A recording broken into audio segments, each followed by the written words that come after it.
Among the members of the melody team, Cadence and Aria historically have gotten along the least. In terms of sociability between the girls, Harmony was the most agreeable. Cadence and Aria, on the other hand, had a bit of a rivalry. Although one-sided as it were. Cadence often complained to anyone who would listen about how she thought she should be the leader of Magical Melody. After all, she was the one out in the public the most, she was the most popular, and was most often the spokesperson for the team. Shouldn't she be the leader then? What work was Aria doing? Her secret missions that she wasn't allowed to talk about?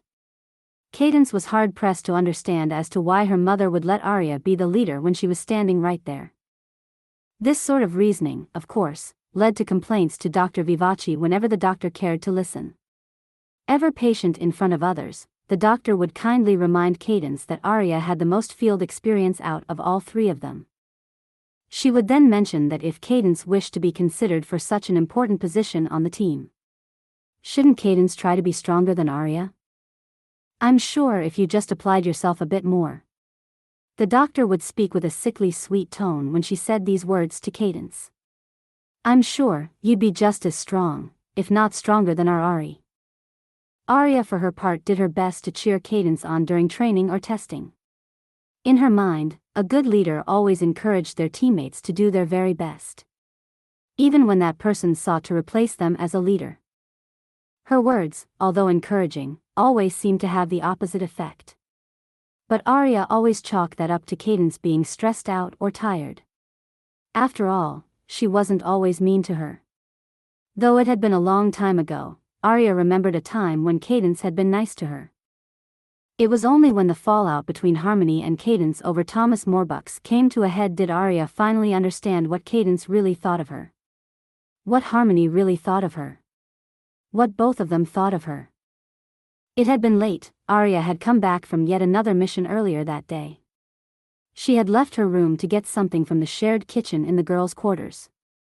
The conversation between Harmony and Cadence had been, although heated, it was hushed as they quietly talked to each other. Aria decided to ignore it, deciding it was none of her business, until their voices rose. So you admit you tried to get him alone? Cadence, that really freaked him out. Harmony exclaimed, what? Freaked him out? He's lucky I even spoke to him. Cadence exclaimed louder than Harmony, I bet you're just scared he'll like me better. She continued. You don't even like him. You just want him to buy you stuff.